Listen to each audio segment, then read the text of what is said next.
Yang terpenting bukan ada uang atau tidak ada uang, ada masalah atau tidak ada masalah. Yang terpenting dengan siapa engkau berjalan hari ini.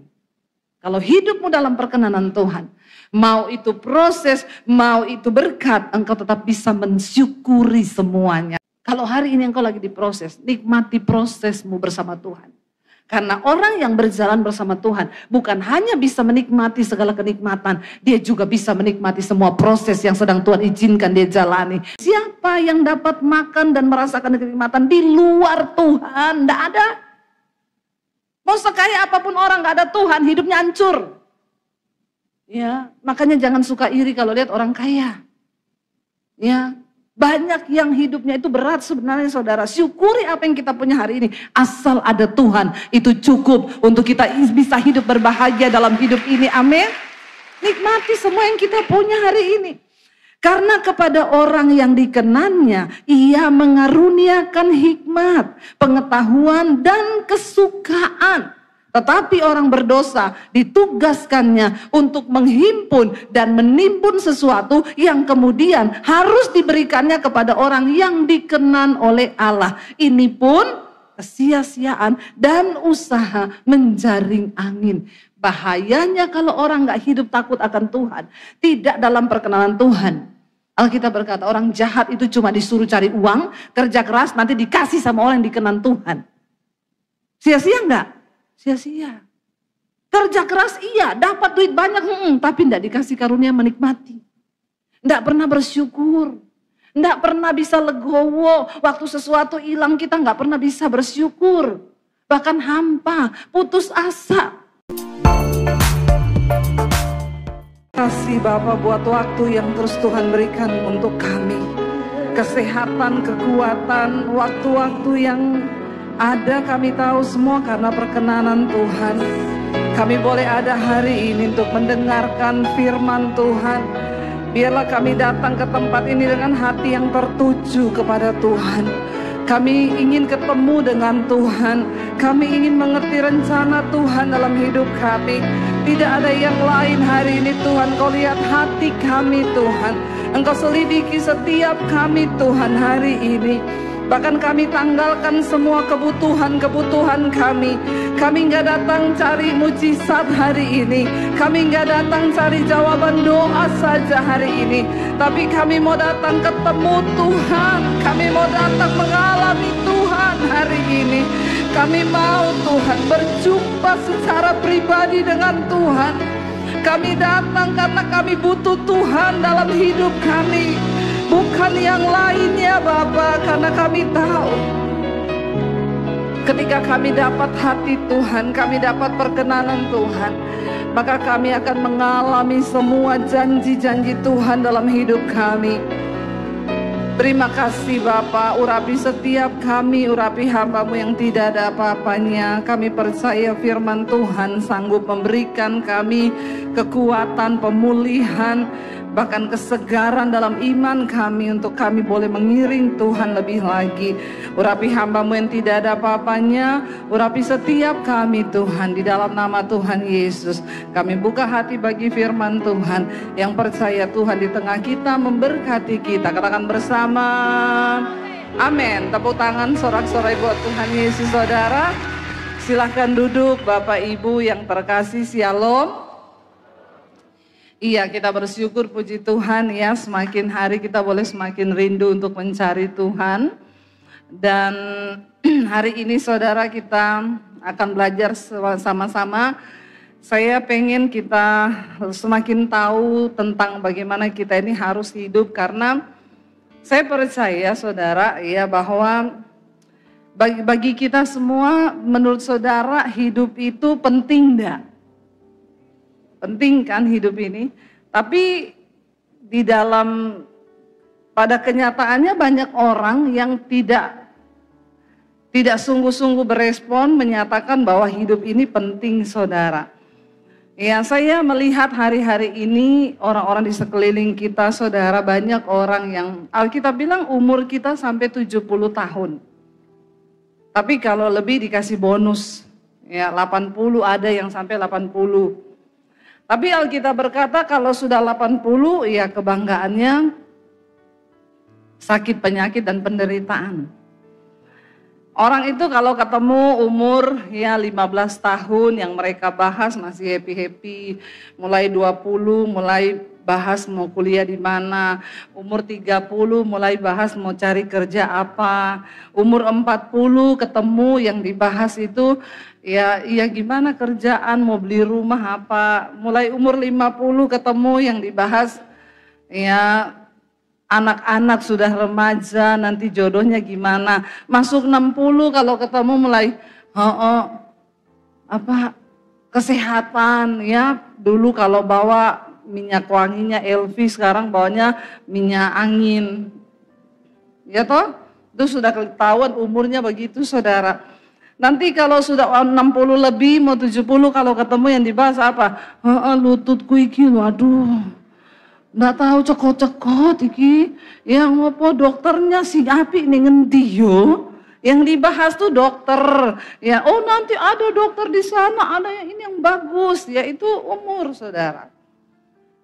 Nah, bagaimana kita hidup dalam dunia ini, jangan sampai gagal fokus, tapi kita boleh memaknai dan memberi arti hidup kita itu sesuai dengan firman Tuhan. Saya pengen hari ini kita belajar dari seorang tokoh di Alkitab yang dia itu kaya raya, terkenal ya, orang yang kalau dibilang menikmati dunia itu paling menikmati, tidak ada seorang pun yang seperti tokoh ini yang menikmati segala-galanya. Kalau dibilang sukses, dia sangat sukses. Siapa dia? Salomo. Salomo itu memiliki kekayaan melebihi semua raja bahkan yang setelah dia. Alkitab berkata tidak ada satupun raja di Israel yang kekayaannya itu melebihi kekayaannya Salomo. Jadi jangan sombong dulu kalau kita kaya. Karena Salomo itu paling kaya. Tapi dia bilang apa, saudara? Buka bersama Pengkhotbah pasal yang kedua, yuk. Salomo ini perenungannya Salomo yang saya yakin juga Salomo aja merenung begini loh. Apalagi kita ini, ya. Yang ini Salomo yang uangnya mungkin ratusan triliun. Ini renungan hidupnya begini. Nah, kita nih yang saldonya masih pas-pasan ya, apalagi minta maaf terus, saldo kalau mau diambil maaf, saldo Anda tidak cukup. Ya, harusnya kita lebih merenung daripada Salomo nih ya. Yuk kita baca bersama yuk. Pengkhotbah pasal yang kedua ayat yang pertama begini Salomo bilang. Aku berkata dalam hati ya. Ini renungannya Salomo loh.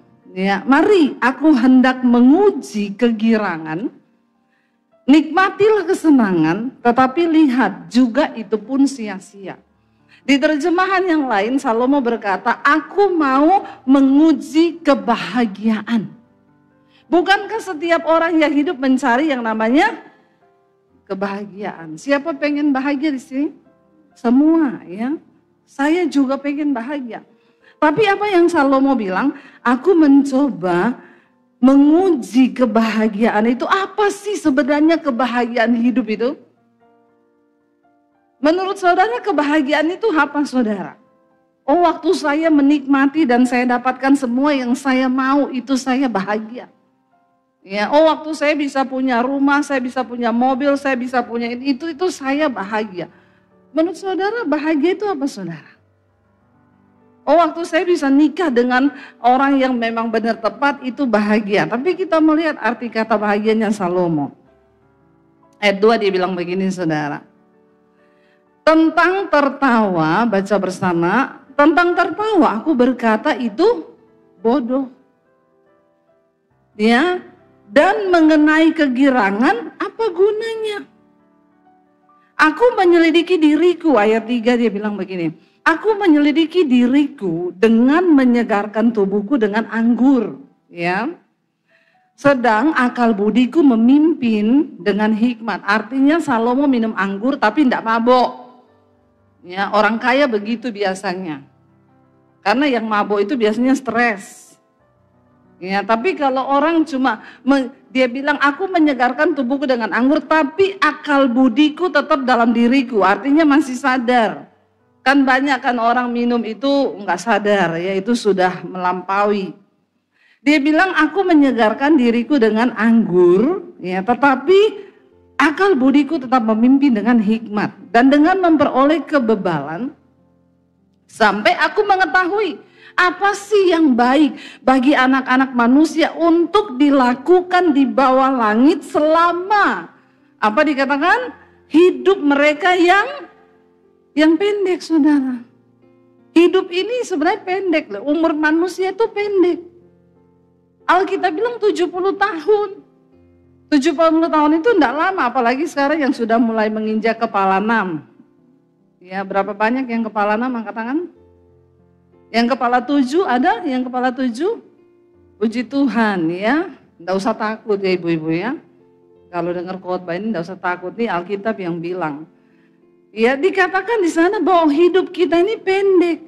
Kalau kita mencapai 70, kan ada yang enggak mencapai.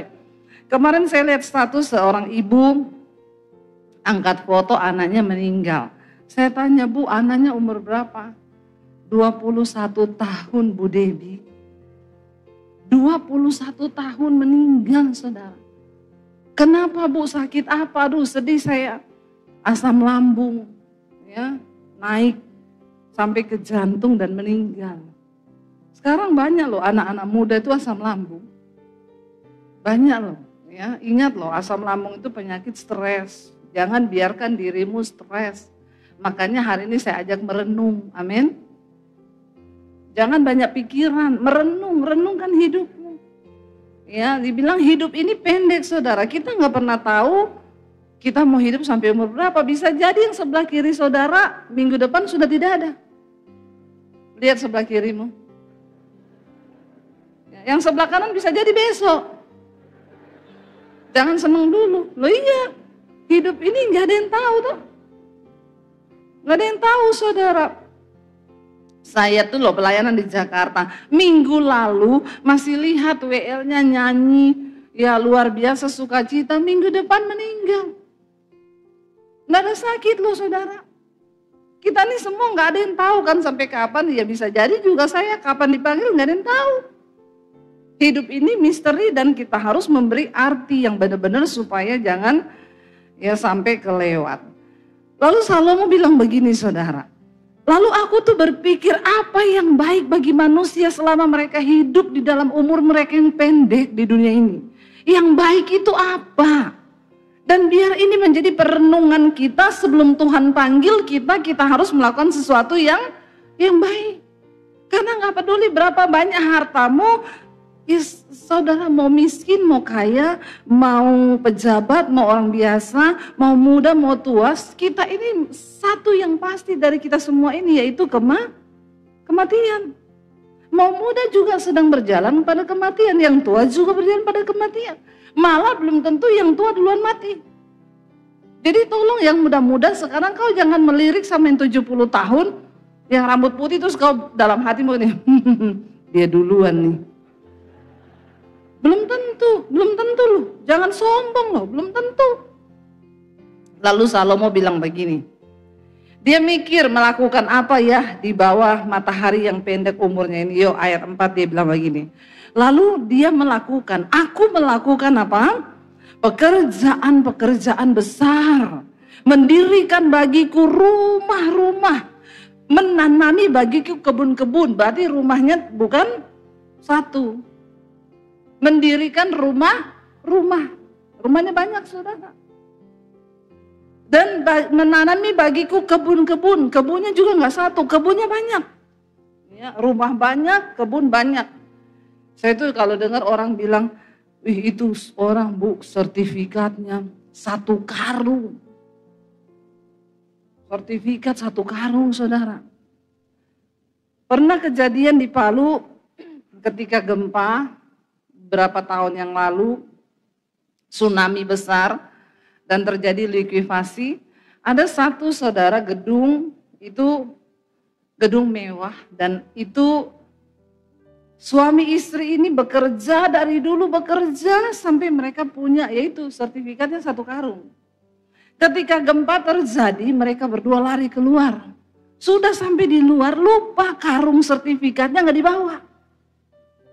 Balik lagi mereka berdua masuk untuk cari sertifikat. Begitu masuk, roboh gedungnya. Terkubur hidup-hidup dengan sertifikatnya. Bayangkan saudara, selama hidup itu yang dicari. Kerja terus banting tulang. Sampai dulu saya pernah kasih tahu satu ilustrasi kan. Ada suami istri. Mereka tiap hari bekerja terus. Kadang suaminya bilang gini, "Mah, kita ini kan sudah banyak duit, jalan-jalan lah ke luar negeri. Karena buat apa duit kita banyak?" So istrinya bilang, "Jangan, tabung, belum banyak, kita kumpulin sebanyak mungkin." Tiap hari kerja sampai malam, satu saat istrinya lagi kerja mati kena serangan jantung. Karena kecapean, gak pernah tidur. Waktu istrinya mati, suaminya nikah sama pembantunya Inem. Begitu nikah sama pembantu, Inem bilang, "Pak, Koko, kita liburan yuk ke Bali." Terbanglah mereka liburan ke Bali. Sambil berjemur di pantai hotel, Inem bilang gini, "Dulu Inem pikir Inem bekerja buat nyonya. Ternyata siapa yang bekerja buat siapa? Nyonya yang bekerja buat." Itu namanya Inem lebih dari pemenang. Inem nyonya yang susah payah cari duit kerja, meninggal nyonyanya, Inem nikah sama bapak. Langsung Inem ngajak ke Bali, ke Singapura. Dan uang udah banyak. Jadi nyonya bekerja buat, hati-hati nyonya-nyonya. Juga tuan-tuan. Jangan sampai itu terjadi. Salomo bilang begini, "Aku melakukan pekerjaan besar, membangun, mendirikan rumah-rumah, menanami kebun-kebun, kebunnya banyak saudara, ditanami anggur. Aku mengusahakan bagiku kebun-kebun dan taman-taman." Dia mulai bergerak di dunia properti, bangun rumah-rumah banyak. Lalu nggak sampai di situ, dia bergerak di bidang perkebunan, dia bikin kebun anggur. Dan dikatakan bahkan dia itu bikin taman-taman. Dia menanaminya dengan rupa-rupa pohon buah-buahan. Wis, banyak saudara. Ayat 6, bukan cuma itu, "Aku menggali bagiku kolam-kolam untuk mengairi dari situ taman pohon-pohon muda." Semua dia kerjakan dengan enak, dengan sukacita. Dia mengerjakan apa yang dia mau, dia kerjakan semuanya saudara. "Aku membeli budak-budak laki-laki dan perempuan, dan juga ada budak-budak yang lahir di rumahku, dan aku juga mempunyai banyak sapi, kambing, dan domba." Melebihi siapa? Melebihi siapapun yang pernah hidup di Yerusalem sebelum aku. Bahkan sesudah dia, tidak ada yang melebihi kekayaannya saudara. Dia mulai bergerak di bidang peternakan, perkebunan, perumahan. Semuanya dikerjakan sama Salomo. Ternaknya banyak, dia tercatat sebagai orang yang terkaya. Semua dia punya. Waktu dia hidup, dia mengerjakan dengan sekuat tenaga dan Tuhan bikin dia berhasil saudara. Ayat yang ke-8, dia berkata di sana apa? "Aku mengumpulkan juga bagiku apa? Perak dan juga emas, harta benda raja-raja dan daerah-daerah. Aku mencari bagiku biduan-biduan dan biduanita-biduanita. Dan yang menyenangkan anak-anak manusia, yaitu banyak." Menyenangkan itu bapak-bapak. Ya, ini Salomo yang bilang, bapak-bapak itu kalau dikasih izin istrinya nikah lagi, mau nikah lagi enggak? Karena ada istrimu di samping. Makanya kalau bilang enggak, sudah diinjak kakinya itu. Ya. Salomo berkata dia mengumpulkan perak dan emas. Saudara, sekarang emas lagi naik daun. Ya, emas ini gila-gilaan naiknya. Ya, dan semua orang berlomba-lomba uangnya buat beli emas. Ya, ketika emas naik kita diam-diam aja, karena diam adalah emas itu naik gila-gilaan, perak juga naik gila-gilaan. Kenapa saudara? Karena Alkitab berkata emas dan perak itu milik Tuhan. Emas itu gak mungkin turun harganya. Karena tidak bisa dibuat oleh tangan manusia. Itu diciptakan oleh Tuhan. Dan makin lama memang makin habis. Tapi yang pengen makin banyak. Makanya tidak akan pernah turun harga emas. Salomo bukan cuma emas biasa. Dia mengumpulkan emas tua, bahkan harta benda raja-raja. Dari seluruh negeri dia beli harta benda raja-raja. Dia koleksi kumpulannya kerajaan-kerajaan. Apa yang kurang dia mau, semua dia bisa dapat. Makanya saya bilang, udah deh, udah gak ada yang lebih kaya hari ini yang duduk di tempat ini orang kaya. Kekayaanmu tidak melebihi Salomo. Bahkan dia bilang begini, dia juga budak-budaknya makin bertambah banyak, ada yang lahir di rumahnya, dan dia bukan cuma itu, masih nggak enak nih hidup kok cuma gini-gini aja ya, semua sudah dikerjakan, semua berhasil. Dia panggil biduan-biduan, penyanyi-penyanyi saudara. Tiap malam diundang itu para penyanyi datang. Ya kalau zaman sekarang mungkin masih ada Salomo diundang, Justin Bieber diundang, ya Inul goyang ngebor di istananya. Pokoknya untuk menghibur hatinya.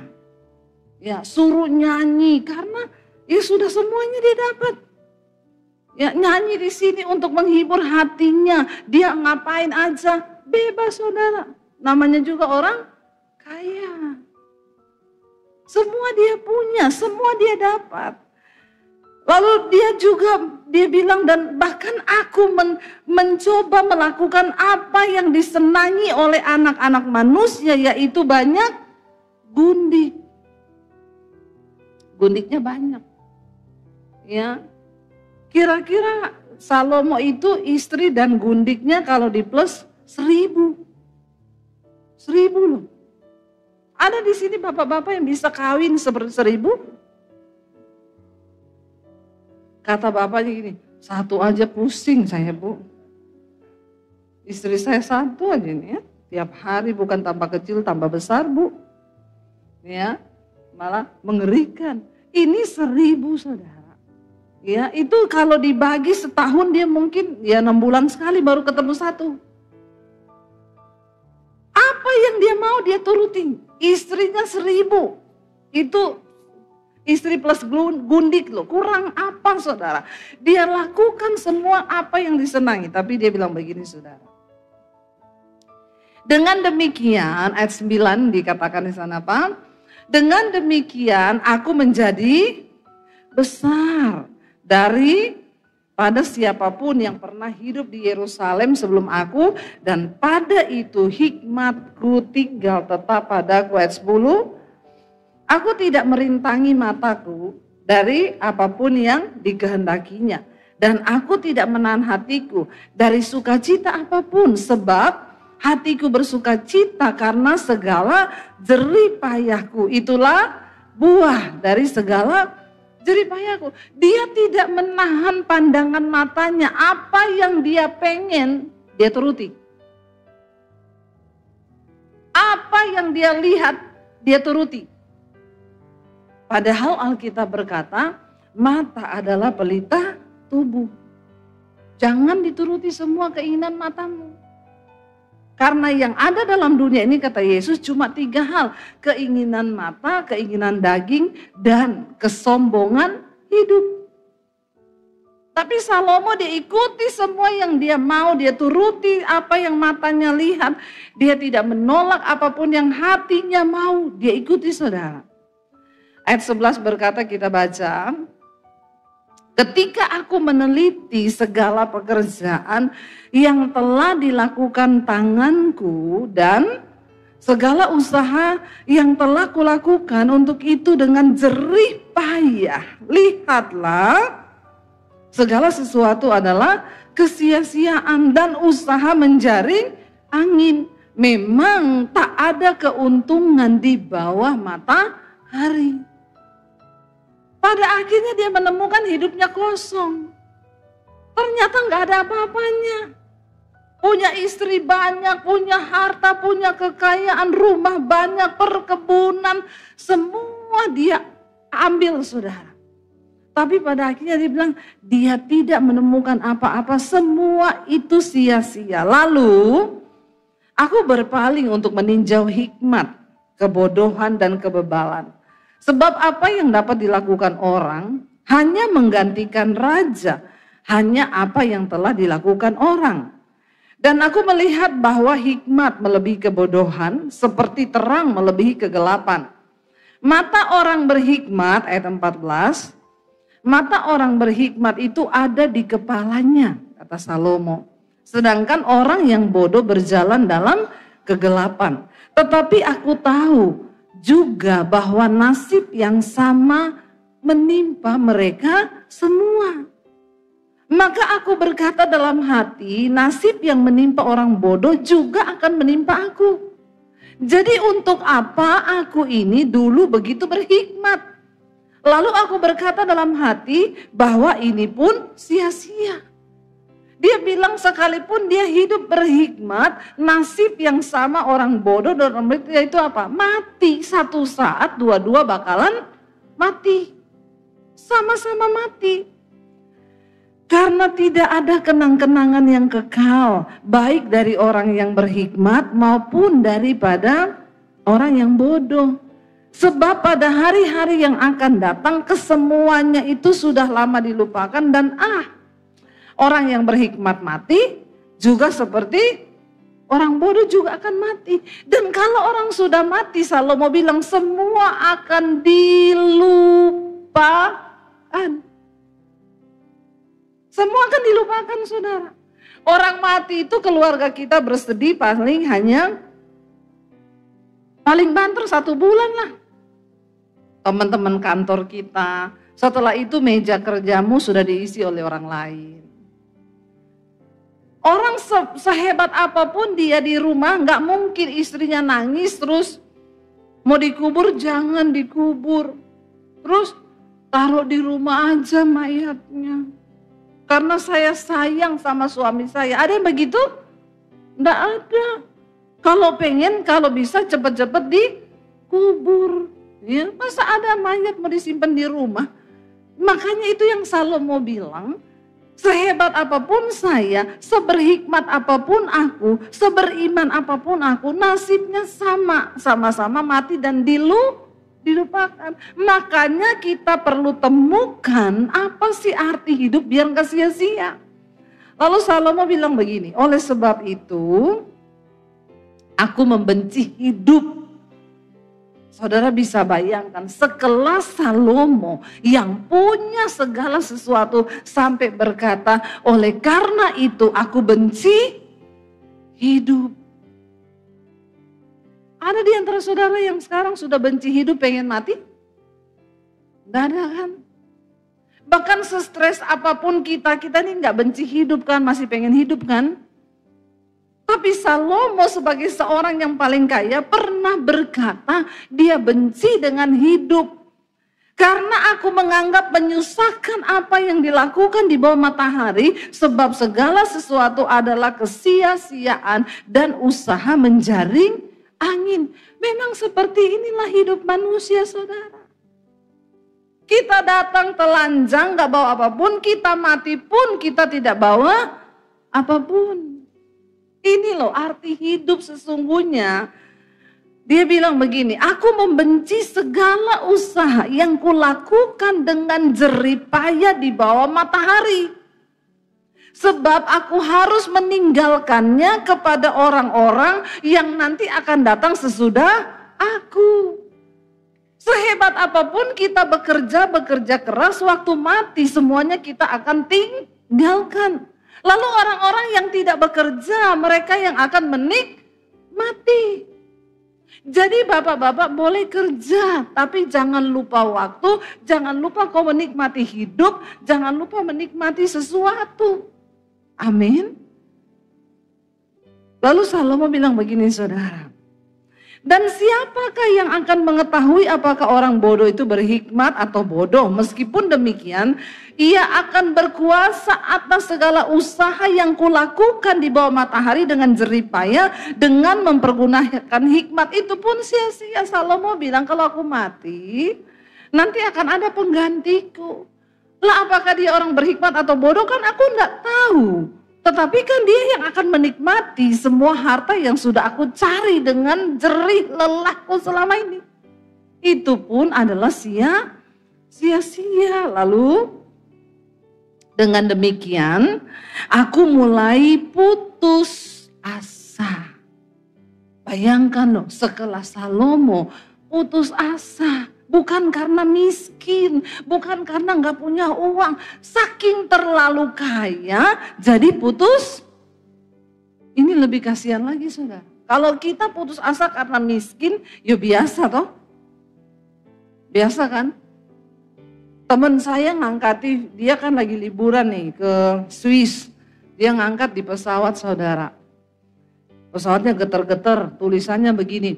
Aduh memang ya. Kalau pesawat nabrak awan itu bikin jantung mau copot. Saya balas, lebih bikin deg-degan jatuh tempo. Karena kau enggak pernah merasakan jatuh tempo. Makanya kau bilang naik pesawat deg-degan. Lebih deg-degan lagi yang mau jatuh tempo besok dan uangnya enggak ada. Iya enggak saudara? Saya pernah merasakan itu soalnya. Kalau kita yang miskin nggak tahu mau bayar besok pakai apa, jadi putus asa, itu mah biasa kan? Biasa nggak? Siapa yang pernah merasakan besok mau jatuh tempo nggak ada duit? Nggak ada ya, di sini semua ada duit ya. Saya dulu sering merasakan saudara. Lalu putus asa, aduh bagaimana ya nanti besok bagaimana? Kalau kita yang nggak punya duit, yang miskin nggak ada pekerjaan, putus asa itu biasa. Tapi saya mau bilang sama saudara, yang gak punya uang jangan putus asa dulu. Karena ternyata Salomo dalam segala kekayaannya pun pernah putus asa. Ya, ini lebih kasihan lagi. Semua dia punya, istri dan gundik 1000. Tetap dia mengalami kekosongan jiwa. Jadi saya mau bilang sama saudara, bahwa hidup itu bisa menjadi putus asa dan kekosongan jiwa bukan soal ada uang dan tidak ada duit. Dari sini kita mengerti ada sebuah kebutuhan dalam jiwa manusia yang bahkan gak bisa diisi oleh uang dan kekayaan. Amin saudara. Benar loh. Saya kadang merenung dengan suami saya tuh bilang begini, orang-orang itu kalau tanpa Tuhan gimana ya? Maksudnya ya kita ini saja sekarang ya saya tidak merasa kaya saudara. Tapi apapun yang saya mau sekarang saya bisa. Bukan mau sombong. Kan saya nggak pengen helikopter toh. Saya juga kan nggak mau beli mobil Ferrari toh. Ya tentu yang sesuai dengan kemampuan kita itu kaya loh, itu kaya. Jadi jangan bilang kaya itu ya kaya itu waktu apapun yang kita mau sekarang kita bisa. Makanya Alkitab bilang jangan melampaui dari apa yang bisa kau patut pikirkan. Yang jadi salah kalau enggak bisa dipaksa-paksain. Nah itu sok kaya. Nanti susah sendiri. Saya bilang sama suami saya gini, bagaimana orang kaya itu tanpa Tuhan ya? Kita aja sekarang apa yang kita mau kita bisa loh. Dan karyanya itu hidup. Kalau nggak ada Tuhan tuh hampa, benar saudara. Makanya saya sama suami sampai hari ini masih melayani Tuhan. Saya bilang kita ini hari ini berbahagia karena kita melayani Tuhan loh. Bayangkan kalau orang nggak melayani Tuhan. Itu hidupnya seperti apa ya, nggak melayani Tuhan. Itu bingung loh saudara, bingung benar. Semua yang kita mau dan kadang-kadang malah dia lupa akan hari kematiannya. Salomo bilang begini. Dengan demikian aku mulai putus asa terhadap segala usaha yang kulakukan dengan jerih payah di bawah matahari. Sebab kalau ada orang berlelah-lelah dengan hikmat, pengetahuan, kecakapan, maka ia harus meninggalkan bahayanya itu kepada orang yang tidak berlelah-lelah untuk itu. Ini pun adalah kesia-siaan dan kemalangan yang besar. Ya kayak nyonya tadi mati, Inem yang gantikan. Itu kalau nyonya masih hidup, marah nggak nyonya itu? Untung sudah mati kan? Mungkin di akhirat juga nyonya bilang, senang banget kau Inem ya. Itu kan sia-sia saudara. Waktu kau hidup banting tulang siang malam, nggak bisa liburan, semuanya dilakukan, mati. Suaminya kawin lagi. Lalu dikatakan begini saudara, 22, apakah faedahnya dari yang diperoleh manusia dari segala usaha yang dilakukannya dengan jeripaya di bawah matahari dan dari keinginan hatinya, apa faedahnya sekarang? Ini loh, arti dari semua itu yang sudah kita cari itu apa? Ya lalu dikatakan begini saudara, seluruh hidupnya penuh kesedihan. Apalagi begini, saudara kerja terus setiap hari kau penuh kesedihan hidupmu, hatimu penuh tekanan, dan pekerjaannya penuh kesusahan hati. Bahkan pada malam hari hatinya tidak tentram, lalu tidak bisa tidur. Ini pun adalah, jangan ya dek ya.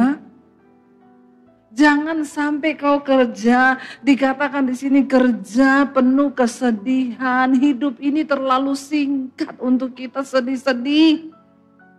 Kalau engkau hatimu disakiti orang, cepat-cepat ambil keputusan. Aku mau mengampuni karena hidup ini tidak lama. Jangan kau pakai untuk kepahitan sama orang, amin.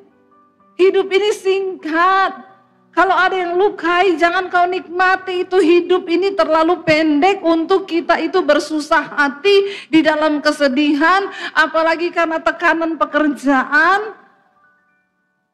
Belajar untuk merelakan, belajar untuk melepas, belajar untuk tundukkan diri kita pada firman Tuhan, saudara. Jangan sampai kita ini sudah kerja, sedih, susah hati, pekerjaan dioyak-oyak, dikejar-kejar, malam tidak bisa tidur.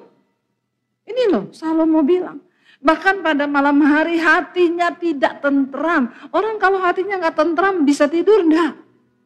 Nggak bisa. Banyak orang nggak bisa tidur hari-hari ini, harus minum obat tidur. Ada di sini yang nggak bisa tidur kalau malam? Dan yang anehnya banyak-banyak kan itu orang kaya. Kalau orang miskin tidur-tidur aja dia. Ya, saudara tanya tuh tukang ojek malam pulang tidur karena capek. Capek fisik, capek otak. Kalau orang kaya nggak bisa tidur karena yang capek cuma otaknya. Tapi fisiknya kagak. Makanya kalau ada orang konseling, Bu saya nggak bisa tidur. Oh Bapak kerjaannya apa? Saya ini pengusaha Bu. Nah, kalau gitu biar bisa tidur, nanti Bapak coba ngepel satu rumah dari atas sampai bawah, Bapak pel semua itu, pasti Bapak tidur. Karena kamu yang capek cuma otakmu, tapi badanmu nggak capek. Nah, itu bahaya saudara. Lalu kita lihat di sini apa yang pengkhotbah bilang. Tidak ada yang lebih baik bagi manusia di dunia ini daripada apa? Makan dan minum dan bersenang-senang dalam jeripayahnya. Aku menyadari bahwa ini pun dari, maaf, kau punya uang, tapi kalau Tuhan tidak beri kau karunia menikmati, itu tidak bisa. Walaupun orang kaya, kalau bukan tangan Tuhan yang kasih engkau karunia untuk menikmati kekayaanmu, tidak bisa. Makanya banyak orang kaya makan, minum, berantem. Tapi orang yang disertai Tuhan, yang hidupnya ada campur tangan Tuhan, Salomo bilang, tidak ada yang lebih baik bagi manusia di dunia ini daripada makan dan minum dan bersenang-senang dalam jeripayahnya. Tetapi aku menyadari bahwa ini pun dari tangan Allah. Mari kita minta saudara penyertaan Tuhan dalam hidup kita, amin. Di sini nggak dibilang soal makannya daging atau steak atau apa, enggak loh. Makan, minum, dan bersenang-senang. Walaupun miskin, kita masih bisa makan, masih minum, masih bisa senang-senang. Kalau ada tangan Tuhan yang menyertai hidup kita, saudara. Amin. Jadi kita menemukan sekarang arti hidup bukanlah soal kekayaan. Tapi dari tangan Tuhan yang menyertai, memberkati, dan memberikan kita perkenanan Tuhan. Dikatakan di sini karena siapa dapat makan dan merasakan kenikmatan di luar Tuhan. Siapa yang bisa merasakan kenikmatan selain daripada orang-orang yang dekat dengan Tuhan? Cuma Tuhan yang bisa membuat kita merasa bersyukur dan ada kenikmatan di dalam kehidupan ini. Makanya dalam segala jerih payah usaha yang kau kerjakan, selalu engkau tetap tinggal di dalam Tuhan. Jangan lari dari Tuhan. Tidak ada kenikmatan lain di luar Tuhan. Bukan soal kau punya banyak. Saya sudah melihat banyak orang kaya, saudara. Saya ketemu banyak orang kaya. Tapi yang berbahagia itu cuma mereka yang hidupnya dekat dengan Tuhan. Yang di luar Tuhan enggak. Rumah tangganya hancur, bercerai, anaknya narkoba. Banyak duit loh, saudara. Tapi ternyata duit yang mereka dapat itu menghancurkan diri mereka sendiri. Karena mereka di luar Tuhan. Sebaliknya saya bisa banyak melihat orang yang sederhana hidupnya. Tapi mereka berjalan bersama Tuhan. Lebih berbahagia daripada orang-orang kaya yang di luar Tuhan. Saya pernah cerita, saya ketemu satu ibu. Kaya banget, saudara. Tidak punya anak lagi. Kaya banget ya. Nggak punya anak.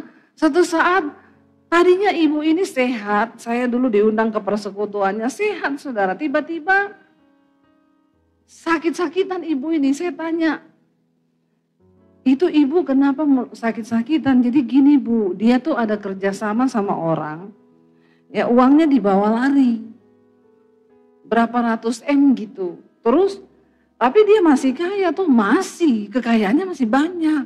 Tapi dia sakit hati dengan uang yang dibawa lari itu. Padahal waktu saya ketemu dia bilang gini, bu, ibu harus beli bantal. Itu bantal elektromagnetik. Nanti kalau kita tidur pakai bantal itu bantal bisa menyerap racun-racun dari tubuh kita. Dia pakai di rumah sandal magnetik. Bisa menyerap racun dari kaki. Selimutnya selimut magnetik. Saya sampai gini, itu pasti mahal. Iya mahal ini bu memang, tapi ibu pakai biar sehat. Dia tunjukin saya wajannya di dapur. Ini semua wajan elektromagnetik bu, beli dari Jepang. Kenapa bu? Wajan ini mahal sekali. Iya. Saya mau beli bu satu, kalau saya masukin ayam tiba-tiba jadi rendang. Mau saya? Masukin ayam jadi rendang, masukin ini jadi, oh enggak bu, ya ini tetap ayam. Ayam rebus tetap ayam rebus, iya enggak berubah tuh, enggak. Tapi semua racun-racunnya sudah diisep sama wajan ini, kolesterolnya apa, jadi kita makan sehat. Oh gitu ya bu, iya. Iya sandal magnetik, jadi dia jalannya gini-gini kan, karena sambil disedot-sedot racunnya tuh. Waktu dia ditipu uangnya ratusan juta. Dia tidur pakai bantal magnetik, kasur magnetik, selimut magnetik. Tapi tiap hari dia sedih ingat uang ratusan juta dibawa lari orang. Tiba-tiba mulai kurus, saya ketemu orang-orang ngomong dia kena cancer bu. Dalam waktu cepat, karena stres pikirannya, uangnya dibawa lari, kena cancer. Tidak lama saudara, hanya 3 bulan meninggal ibu itu. Meninggalkan suami dengan harta ratusan miliar. Ya, saudara, seringkali orang kalau nggak punya Tuhan, ini bahayanya. Hatinya, hartanya itu, hatinya melekat di hartanya. Saya bilang, kenapa dia tidak memilih merelakan uang yang dibawa lari orang dan mensyukuri yang masih ada kan? Tuh masih ada loh. Dia kepahitan, dia kecewa, biar mau pakai bantal magnetik. Kalau hati melekat di harta, tidur enggak bisa hilang itu pikiran. Bantalnya magnetik saudara. Tapi kepahitannya tetap ingat terus, itu kok orang bawa lari uang saya kok gini-gini. Kita harus belajar di hidup ini. Bahwa semua yang kita punya itu titipan Tuhan, amin. Supaya satu saat waktu kau ditipu kau bisa merelakan. Saya waktu itu belum kaya banget saudara, saya nggak punya uang puluhan M atau MM-an. Ditipu uang saya 300 juta dibawa lari. Saya belajar untuk berkata, Tuhan ini adalah milikmu. Dalam nama Yesus tolong jagai hatiku. Tiap kali setan ingetin orang itu kurang ajar ya, orang itu bawa lari uangmu. Dalam nama Yesus dia lebih butuh Tuhan. Biarkan dia ambil, aku mau melepaskan pengampunan. Aku melepaskan pengampunan, harus begitu. Itu bedanya orang dalam Tuhan dan tidak. Kalau enggak mati juga saya. Tiap hari kepahitan, tiap hari ingat mukanya. Kan orang kepahitan tuh sama dengan orang jatuh cinta loh. Aku mau makan ingat dia. Aku mau tidur ingat dia. Iya tak? Mau apa aja ingat dia kan. Nah kita harus belajar saudara. Saya sudah melihat itu. Padahal kaya nggak punya anak. Kalau mau dipikir juga uang buat apa coba. Ya, toh dia mati juga nggak ada yang mau ditinggalin warisan. Tapi dia ingat dalam waktu singkat kena cancer, mati saudara. Uangnya nggak bisa membawa kebahagiaan. Makanya Salomo berkata begini, siapa yang dapat makan dan merasakan kenikmatan di luar Tuhan? Nggak ada. Mau sekaya apapun orang nggak ada Tuhan, hidupnya hancur. Ya, makanya jangan suka iri kalau lihat orang kaya. Ya, banyak yang hidupnya itu berat sebenarnya saudara. Syukuri apa yang kita punya hari ini. Asal ada Tuhan itu cukup untuk kita bisa hidup berbahagia dalam hidup ini. Amin. Nikmati semua yang kita punya hari ini. Karena kepada orang yang dikenannya, ia mengaruniakan hikmat, pengetahuan dan kesukaan. Tetapi orang berdosa ditugaskannya untuk menghimpun dan menimbun sesuatu yang kemudian harus diberikannya kepada orang yang dikenan oleh Allah. Ini pun kesia-siaan dan usaha menjaring angin. Bahayanya kalau orang gak hidup takut akan Tuhan, tidak dalam perkenanan Tuhan. Alkitab berkata orang jahat itu cuma disuruh cari uang, kerja keras nanti dikasih sama orang yang dikenan Tuhan. Sia-sia enggak? Sia-sia. Kerja keras iya, dapat duit banyak, tapi enggak dikasih karunia menikmati. Enggak pernah bersyukur. Enggak pernah bisa legowo, waktu sesuatu hilang kita enggak pernah bisa bersyukur. Bahkan hampa, putus asa. Jadi hari ini mari kita putuskan untuk berkata Tuhan, bahwa kami hidup dalam perkenanan-Mu Tuhan. Supaya kami bisa menikmati apapun yang hari ini Tuhan beri. Apapun yang hari ini Tuhan kasih, kami mau menikmati itu Tuhan. Kalau hari ini engkau lagi diproses, nikmati prosesmu bersama Tuhan.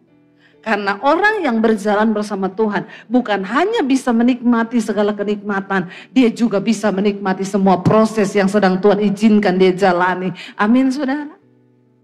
Bersama Tuhan. Yang terpenting bukan ada uang atau tidak ada uang, ada masalah atau tidak ada masalah. Yang terpenting dengan siapa engkau berjalan hari ini. Kalau hidupmu dalam perkenanan Tuhan, mau itu proses, mau itu berkat, engkau tetap bisa mensyukuri semuanya. Amin. Kenapa saya berkata ini saudara? Karena saya pun mengalami perkenanan Tuhan. Itu yang membuat hidup kita berbahagia. Orang yang dalam perkenanan Tuhan walaupun kaya tidak pelit. Ada orang kaya pelit saudara. Ya, ini pun sia-sia. Tidak bisa menikmati hidup. Ya, tetapi ketika kita dalam Tuhan, ingat ayat ini berkata, siapa yang bisa makan, minum, dan menikmati segala apa yang dia punya. Kalau dia berada di luar Tuhan. Hanya orang yang berada dalam Tuhan yang akan bisa menikmati segalanya. Amin. Tapi kita pernah melewati yang lebih buruk dari ini. Dan Tuhan menolong kita loh. Dulu kita nggak punya mobil, nggak punya rumah, nggak punya apa-apa. Sekarang ada mobil, ada rumah. Tuhan yang sama yang menyertai kita di masa yang lampau. Dia Tuhan yang sama yang akan menyertai kita menghadapi masa sulit, sesulit apapun itu. Cuma itu saudara, cuma itu modal kami ini mengikut Tuhan. Nggak ada deposit, apalagi waktu itu saya nggak punya emas, nggak punya apa-apa, nggak punya. Ya punyanya Mas Daniel 80 kilo ini. Tapi dijual juga nggak laku dan memang tidak dijual, ini koleksi pribadi. Mas Jowo toh? Iya saudara, makanya kami tuh selama ini kalau beli rumah tuh nggak bisa ambil di bank, KPR nggak bisa. Ya bang tanya, ibu ada gaji, ada dari mana? Dari sorga. Terus slipnya bu ada? Nggak ada slipnya mas, pakai iman. Orang bank bilang, maaf bu kami belum bisa terima slip dengan iman. Karena kebetulan juga pemimpin kami belum beriman. Jadi dari dulu kita mau beli apa-apa tuh nggak bisa cicil. Karena nggak ada slip gaji. Tapi saya baru sadar, iya kita nih terlalu berani percaya sama Tuhan. Tapi orang-orang yang seperti itulah yang dicari sama Tuhan saudara. Seringkali kita ini hidup, logika kita itu membatasi cara kerja Tuhan. Kenapa bangsa Israel prajuritnya semua nggak ada yang berani melihat Goliat? Karena mereka memandang dengan mata mereka, gila nih orang tinggi banget, kita nggak ada yang sama kayak dia, kita gini-gini.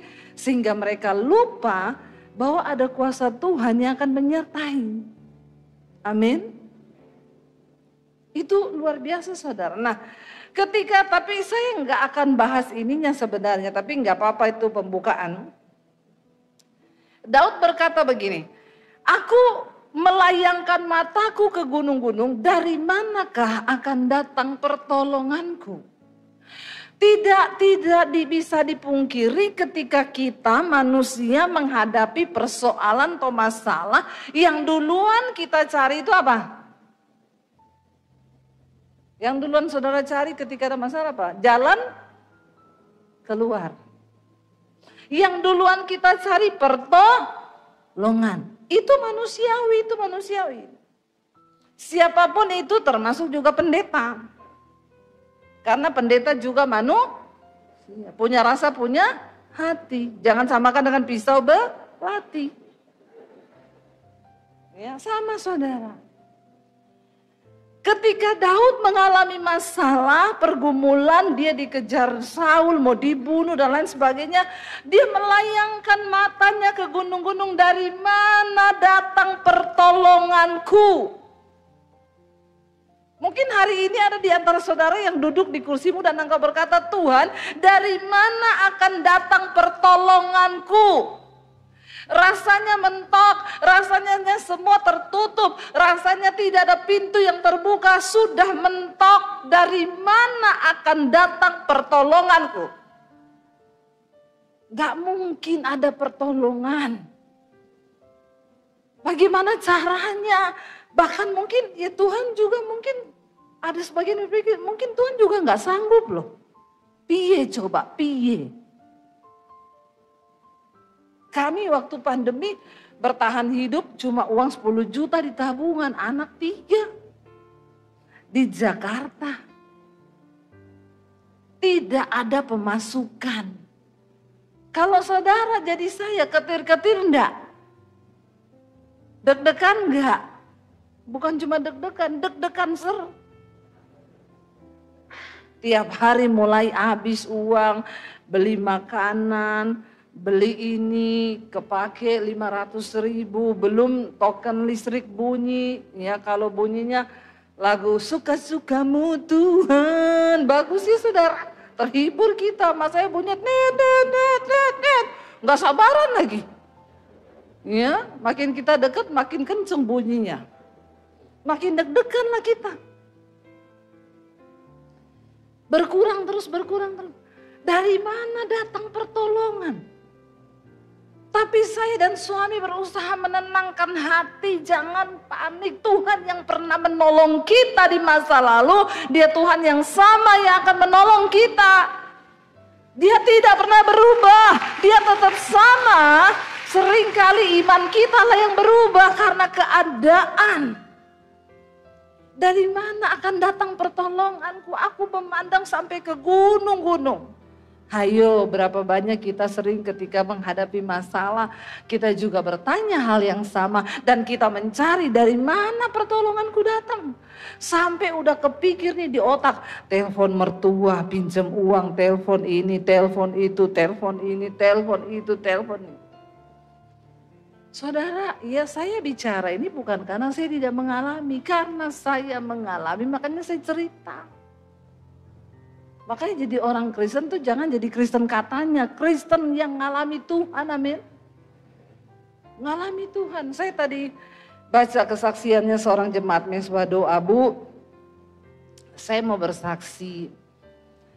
Saya ini di tengah kelesuan sekarang ini tidak ada jalan keluar, usaha semuanya rasanya sulit. Saya mau bayar gaji karyawan juga sekarang berat. Belum untuk kehidupan kami sehari-hari, uang saya semakin menipis. Tapi saya mau datang kepada keluarga, ya saya ingat Ibu Debbie selalu berkata, jangan cari manusia tapi cari Tuhan. Karena biar keluarga juga kalau sudah urusan uang, tidak berkeluarga itu uang, amin. Ya, tidak ada hubungan darah antara uangku dan uangmu. Iya Pak ya? Ya, uang itu dewe-dewe tuh. Tidak ada tali silaturahmi. Ya. Dan saudara lihat uang itu pun makanya gambarnya juga beda-beda. Kalau 100.000 tuh ya ada orang menari, senang gitu ya. Pahlawannya juga bagus senyumnya. 10.000 mulai marah itu Bapak. Ya, apalagi 2.000 bawa parang. Ya, hati-hati itu memang uang Indonesia ini memang kayaknya memang sudah dipikirkan. Ya toh, bawa parang saudara. Jadi hati-hati ya, suami-suami jangan kau kasih parang terus istrimu. Ya, memang kalau soal uang itu enggak ada. Lalu tuh ibu bilang begini, saya tuh bingung Bu, saya mau minta tolong keluarga. Aduh keluarga itu kalau sudah ngomong uang memang, dan jangan pernah minta tolong keluarga soal uang. Bikin putus hubungan itu. Yang tadinya keluarganya akur gara-gara uang bisa rusak. Ya, apalagi utang nggak bayar. Iya kita ini saudara-saudara, tapi urusan uang tidak saudara. Makanya Tuhan Yesus bilang, ya kau jangan mengabdi pada dua Tuhan, pada uang dan pada Allah. Karena uang ini, kalau orang itu memang tidak bertuhan, ya dia beruang. Uangnya itu Tuhannya. Makanya hati-hati saudara. Ya. Apalagi kalau urusan pinjam-meminjam, mending dijauhi. Ya karena itu bikin hancur keluarga itu. Ya banyak yang gini-gini. Pengalaman pribadi kan. Mau bersaksi apa gimana? Maju ayo. Iya kan saudara? Banyak orang begitu tadinya ya pinjamnya manis. Ya. Nggak tahu mau lari ke siapa lagi. Cuma wajahmu yang terngiang-ngiang. Orang-orang itu kalau mau utang begitu saudara. Manis sekali kata-katanya. Ingat mukamu. Tapi maaf saya enggak ingat kau. Walaupun kau ingat saya ya. Itu dia bilang, saya mau pinjam ke keluarga. Tapi ingat ibu bilang jangan mengandalkan manusia. Dan memang Bu keluarga itu kalau kita bicara uang sudah diam dia. Dan memang jangan saudara. Akhirnya dia bilang dia datang di kaki Tuhan, dia nangis di kaki Tuhan. Tiba-tiba dia bergumul terus dengan Tuhan. Tuhan tolong beri aku jalan keluar. Tiba-tiba dia bilang malam dia tidur dia mimpi. Angka 25. Tapi ini bukan yang penjudi-penjudi so tahu ini. Sudah tertawa mereka ini. Penjudi memang ya. Banyak yang tahu nih angka 25 ini apa ini. Saya juga baca kesaksiannya, apa ini maksudnya angka 25 ini. Dia bilang saya tidak mengerti. Kalau kau tidak mengerti mimpimu, berdoa saja saudara. Saya itu kadang bingung ya orang SMS, Bu, tolong dong artikan mimpi saya. Dia catat mimpinya banyak, saya baca, saya belum ngerti ini. Besok dia sudah kirim lagi, Bu, saya tadi malam mimpi lagi, Bu. Saya bilang yang pertama aja saya belum tahu artinya. Kenapa kau sudah kirim yang kedua? Yang ketiga dia kirim lagi. Tadi malam saya lagi mimpi lagi, ini lagi, Bu. Artinya apa? Saya bilang, artinya kau kebanyakan tidur. Makanya mimpimu banyak sekali. Coba kau bangun dan kerja, pasti kau enggak mimpi. Heran orang saudara tiap malam mimpi loh. Emang saudara tiap malam mimpi? Saya itu untung semalam sekali mimpi, itu pun bangun tadi mimpi apa ya, lupa saya mimpi saya. Ini ingat saudara, detil-detilnya ditulis semua. Terus suruh saya artikan, saya bilang saya ini Debbie, suami saya Daniel. Yang mengartikan mimpi itu Daniel. Tapi saya tanya dia juga tidak mengerti saudara. Aduh, kadang-kadang jemaat itu aneh-aneh ya, makanya jangan jadi jemaat yang aneh-aneh. Kalau mimpi didoakan saja, enggak usah tanya, nanti kalau pendetanya salah arti lagi. Ya, oh itu berarti ibu harus pasang kupon nomor 2 nih. Wah, tambah makin parah saudara ya. Kita bangkit berdiri bersama dalam Tuhan saudara. Terima kasih Tuhan. Apa arti hidup kami Tuhan? Kalau kami tidak berjalan bersama dengan Engkau. Kalau Engkau tidak ada bagi hidup kami. Kalau Engkau tidak mati bagi dosa kami. Maka tidak ada apapun yang bisa kami nikmati di hidup ini. Terima kasih Tuhan buat segala berkatan anugerah-Mu dalam hidup kami. Kami mengerti bahwa Engkau mengasihi kami. Engkau mati bagi kami. Dan Engkau memberikan arti dalam hidup kami Tuhan. Datang pada Tuhan saudara, katakan sama-sama pujian ini.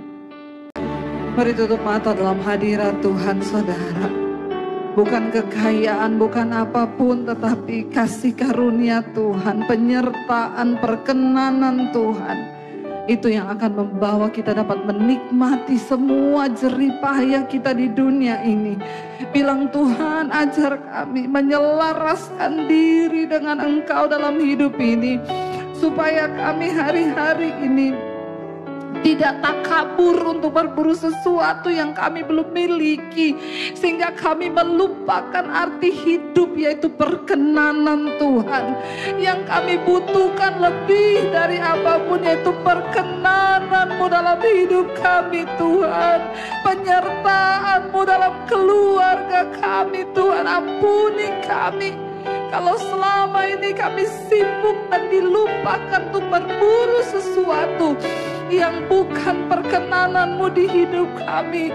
Engkau yang mampukan kami yang sedang berjalan dalam lembah kekelaman hari-hari ini. Engkau juga yang mampukan kami yang sedang menikmati kekayaan, sebab tanpa Tuhan semua itu menjadi sia-sia. Ajar kami mencintai Tuhan lebih dari segalanya.